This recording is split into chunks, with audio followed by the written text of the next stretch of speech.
People have to know our story because that's what they're going to buy. They're not going to buy the product without the story. And there are three elements to story. The first, we begin with our narrative. Well, how do we envision the future, especially using our product or services?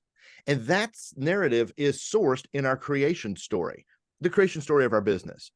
But it's all built on our core values, or what I call in my book, guiding principles. I want to begin with Deion Sanders and what are his core values, because therein lies his secret superpower.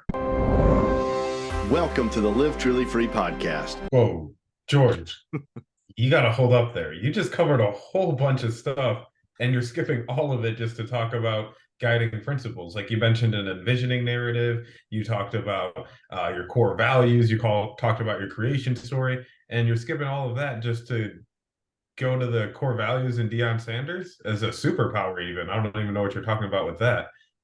Right. Okay. So good catch. Let's break this down a little bit. 2 weeks ago in episode 49, we talked about how entrepreneurs disrupt, and we used Coach Prime as our prime example. Thought that was good. Very clever.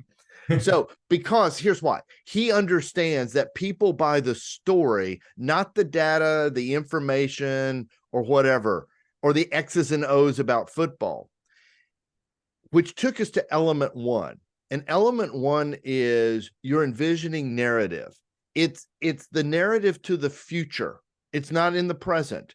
And he described where he's headed in a compelling way and got people to buy in and believe. And it's been very successful. And the opposite would be true about what happened when I tried to launch my product. And when I was trying to make my first sale in the first 6 months, I had no story. I had no narrative. I was just going out there thinking, I just need to sell something. Right. And let me say something, AJ, just to assure you, I can't think of one person, including myself, who doesn't do that. We all get focused on the sale, and that's the direction we want to go. But you got to go to narrative, which is not intuitive. It's not what we want to tell you about my service. So then last week, we go deeper with this thing in episode 50, where your narrative is sourced in your creation story, because that's where the business savvy stuff starts. And again, we used Coach Prime and talked about his business savvy. We talked about his creation story. And sometimes that creation story, and oftentimes it begins with you, and then it comes into your business. And oftentimes in your story are huge clues about where you're headed. And that informs your envisioning narrative of the future. Right. And then, so we use Coach Prime again as the successful example. Right. And then we talked about how I didn't go in with the story or the creation story, and I didn't look into creating an envisioning narrative for the future. I was kind of just spewing data points at my customers, or hopeful customers, hoping that they would see what my device does and then just buy that. I didn't think that they were looking into anything more other than just the basic raw data of what my product does. Right. Well, AJ, look, so Deion has more experience in launching and accomplishing things than years you've even lived. Okay. So we're cutting you a lot of slack here, buddy. I mean, and so everyone go listen to those 2 episodes. And because what we're trying to do is just illustrate their own life experience. And we're using Coach Prime also because he's doing such a successful job with this. Today, we want to jump into what I call in my book, Guiding Principles. It's from the Next Level Entrepreneur, available on Amazon if you want to get it. And this is really key. And I call them guiding principles because they should be the principles that guide you. And I know everybody calls them core values. And so I'm also using that terminology. But core values don't connote action. And I think these are the principles that guide you. So what we thought we would do is take a look at Coach Prime and what do we think are some of his guiding principles? Because I don't think there's a list. I've gone and looked, and it's just more like you kind of have to watch him and observe him and kind of draw out what you think are some of his guiding principles. I feel like Dion's guided by a few different things. And I don't know if he just keeps a list handy anywhere. But he at least has internalized it so deeply he doesn't even need the list. And I think the first one that kind of ties everything together is just his faith and just his belief in what he's doing, his belief in the program, and just selling the idea of believing. It's a little bit like Ted Lasso. I don't know if you've seen that, but it really is just selling the word believe and believing in what you're doing. Yeah, so I agree. I totally think these are all internal, and that's what good guiding principles are. And really, you got to tease them out of yourself to figure out what are my guiding principles. It's not as easy as you think to figure out. And I think faith is a big part of it, and it does tie to getting people to believe, but his faith actually begins with God. And he said, I truly believe with all my heart and soul that God called me collect, and I had to accept the charges. Now, that dates Deion. So let me explain this to our younger listeners who've never known that you used to have to pay for long distance calls on a dial telephone kind of thing.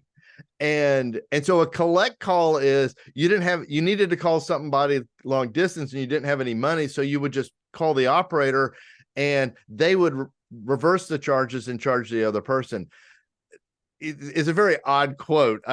So God's getting him to pay him back by believing in him, serving him. So a little bit more insight into this was an article I read. Sanders has continuously credited his faith for getting over huge obstacles in his life, including a serious health issue that led to 2 toes being amputated. And maybe most people don't know this, but here's what he said. I can't walk on my own, and people have to help me get in and out of everything. And I say, Lord, I thank you. He's previously said, quote, you say, Prime, how can you say, Lord, I thank you, and it's hard for you to help yourself? Because I'm alive. So this man is, it's not like he's on easy street. And if you watch him walk, it's very carefully, and it's very hard. You can tell. One other thing that he said after he was hired to coach at Boulder, out of all the persons in the world, God chose me, Sanders said. For that, I thank him. For that, I love him. For that, I magnify him. For that, I glorify him. For that, I praise him. For that, I owe him. Each and every day, I'm trying to please him. So it's really, really clear that a huge undercurrent is this deep and abiding faith in God. And out of that is going to spring everything else. I think as far as guiding principles are concerned. And I think you mentioned this right when we were introing guiding principles, but this comes from the deepest parts of you, and Right. it's not super easy to figure out. And I think this one for Deion, he's talked about it a lot, where this kind of came out of the darkest places in his life, where at a very dark moment is when he found God, and this is kind of what's driven him and what's called him into driving all this positive impact. And that faith in him and that faith in God from that dark moment that he had, that has sprung all of this. And he's just holding on to that, and he's seeing where that's guiding him, because it's a guiding principle.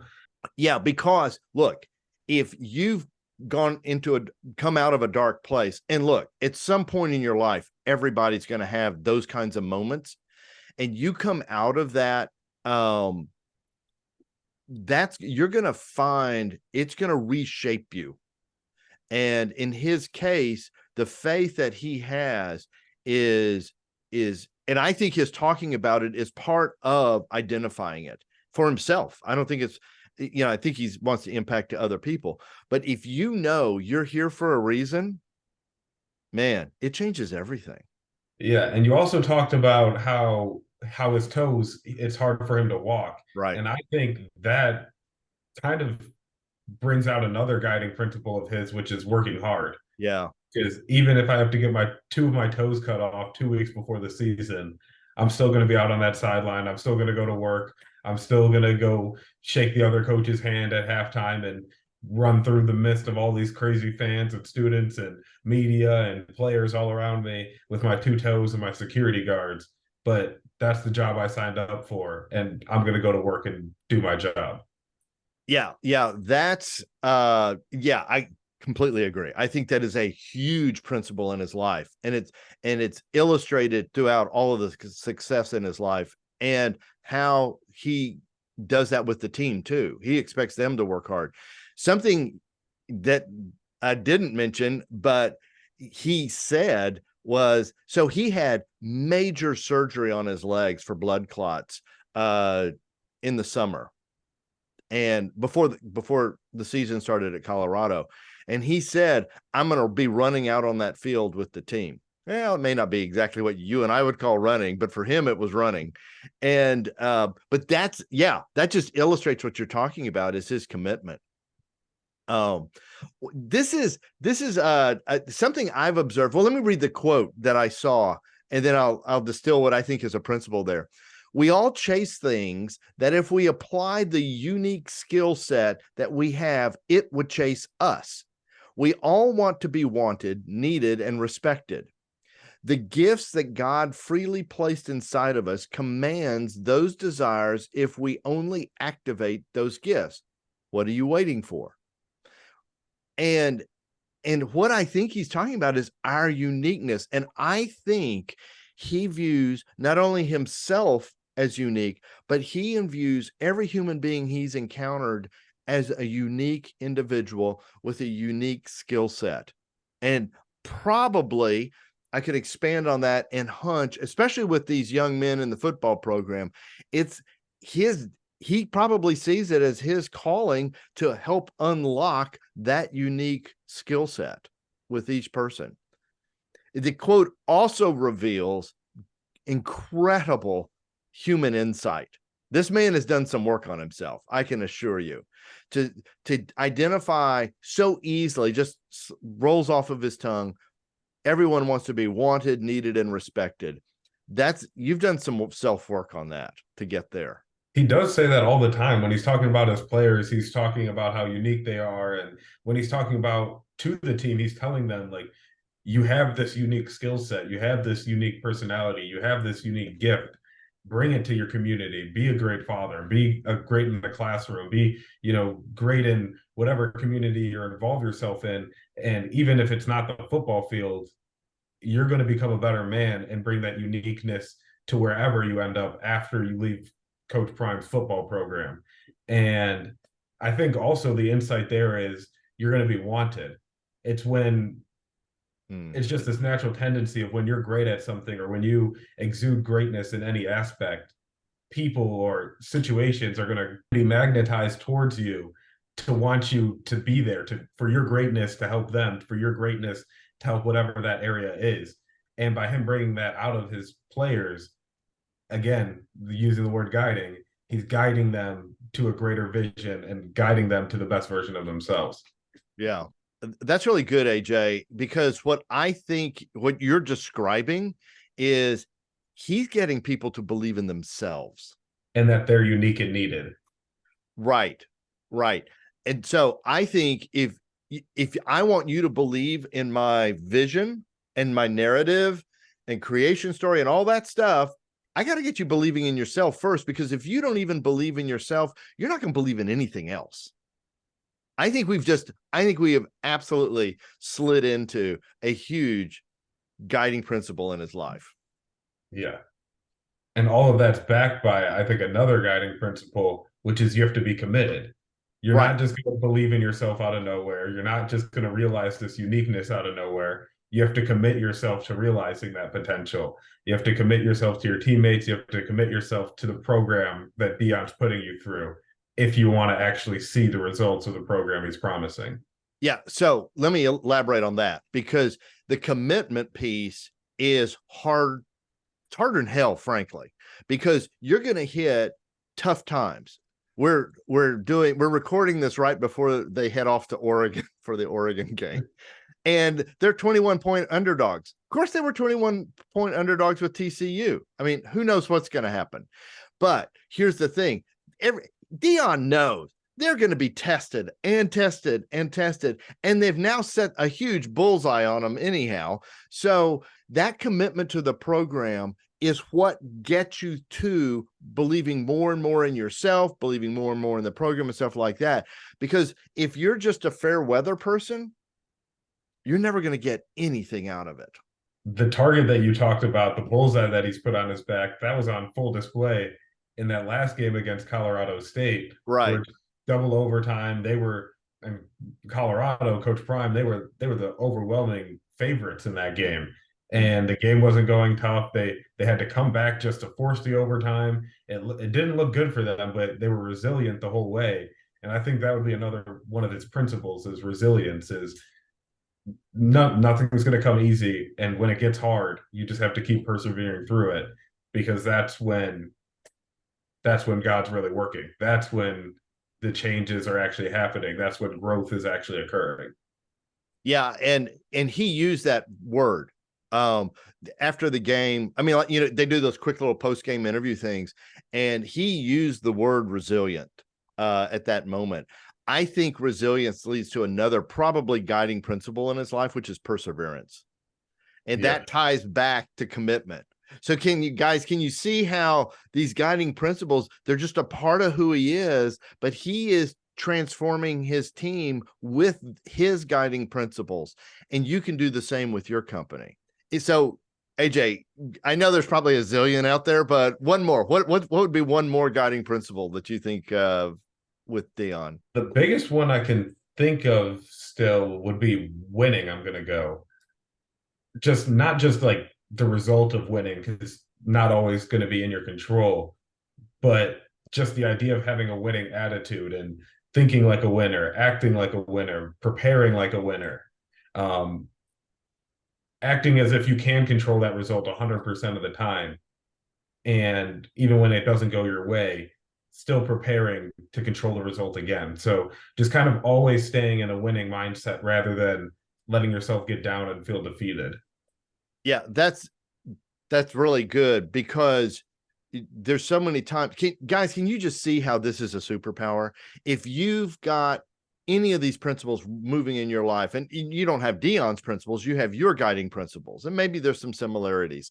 But here's the thing, with a winning attitude, you're using that as identity. That's who you are. Now, just because you lose a game doesn't mean you're a loser.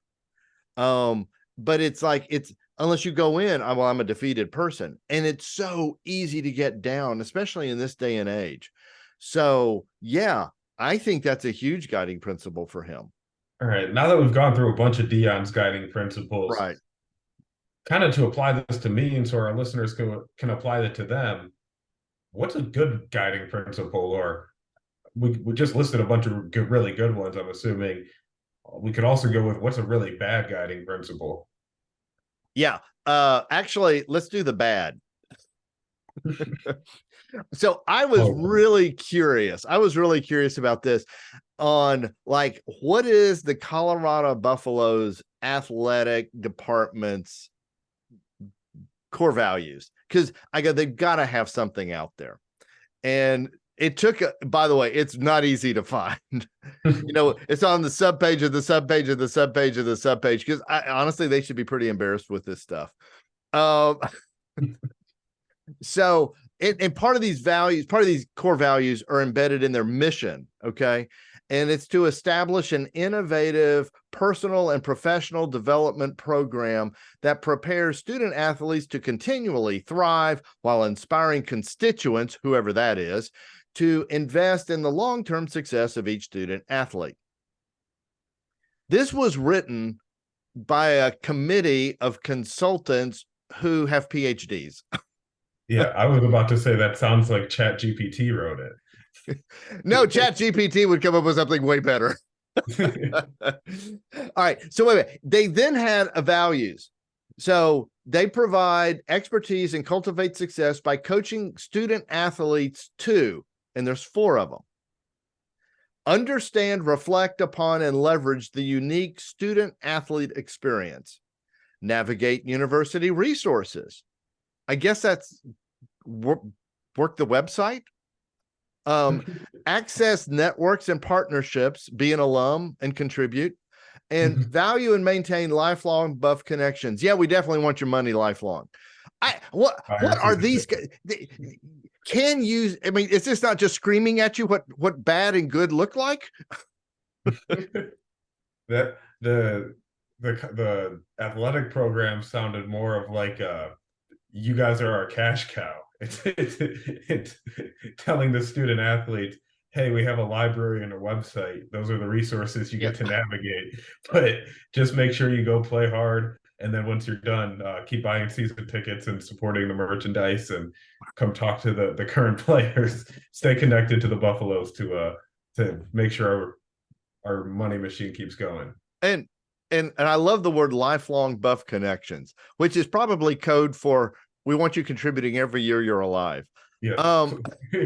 So please mark the annual donation box. Yeah. So okay, we're obviously it's Coach Prime is new to the program and hasn't had a chance to affect every little aspect of it. But I thought this just jumped out at me because it's like, yeah, that is fascinating. We're talking about his like faith and working hard, uniqueness, things like that, commitment, winning. And I mean, you can just, it's like, so hopefully guys, this is giving you some ideas and getting you thinking, what are my guiding principles? So let's, AJ, talk about your guiding principles. And then we're going to pull all this together into how it helps sell what you offer to the world. Yeah, that would be great to show an example of how to take them from bad to hopefully good. All right, I want you to have a winning attitude here. Now, don't be downgrading your stuff. So yeah, let's do this. So prior to the podcast, AJ and I talked through his guiding principles. And so I think what would be helpful for everybody to hear is kind of like where he started and then kind of how we converted that a little bit, because this is not easy to do, honestly. So AJ, what was one of the first ones we started out with? I'll just read it off here. And it's employees find fulfillment being part of a highly connective team. And that was not being afraid to ask for help. So knowing when you're overstretched or don't know something, and also being very clear with your intent and not having hidden agendas, trying to, protect your job or, make yourself look good, but just keeping the intent true to what's best for the team. Right. So this is really true to AJ. So I coined the phrase straightforward because he is, you meet AJ, he's a straight shooter. He's straightforward. So really, and we defined it as no hidden agendas and not afraid to ask for help, which are, I mean, if I'm on his team, I'm going to love that about this guy. I don't have to guess, right? That's going to collaborate. That's going to feed collaboration. So then on the other one, I asked him, how are you and how is this applied or how does this work with customers? And I was talking about it more of just being honest with them because it is a rehab device. So we're in the field of science, and science is an ongoing process of discovery. So just being honest with our customers as we go through that process of discovering the benefits of our device. Right. And so as I was listening to all of this, the word upright, he's just an upright man, honest in all his dealings with customers and colleagues. So the way we wrote it was just like that: upright, honest in all my dealings with customers and colleagues. And notice the language we're using here, my. So it's yours. So you use the singular, the first person to describe these guiding principles because you're going to bring them into your company. Now you'd write it different for your company a little bit, but you got to get clear on you, just like Deion's clear on himself. And then that, what you just said about science and stuff like that, actually ties to a characteristic of you. And we use the word innovative. What did you use? What was your word at the beginning? We started with constantly pursuing optimization. Yeah, that was it. Yeah. Okay. Yeah. Mr. Wonk over there. Yeah. And it's like, okay. So I said, would that mean you're innovative? And he goes, yeah. And it's just simply define that as constantly looking for a better way to do it. And that's AJ. And that's what you it's kind of like trying on a dress or a jacket and it just fits right. You go, oh, this is, yeah, that fits. So you keep working it till we got one more. Tell them what you said originally on this one. Solution oriented. Right. I'm thinking like a solution for like eye drops or something. That's not what he means. And so a more common phrase to get people on board is results oriented. And then we defined it as delivering practical solutions to problems because AJ's a problem solver, right? Yes. It's not because we I first said solution oriented because I don't think of it in terms of like positive thinking as you always look at the bright side of things. I think of it more as when there is a problem and when the bad things do happen, you don't just dwell on the bad, you just deal with it and you think of the solution to minimize that bad and hopefully turn it to a positive, or if you can't, minimize how bad it actually is. Okay, let's pull all this together real quick.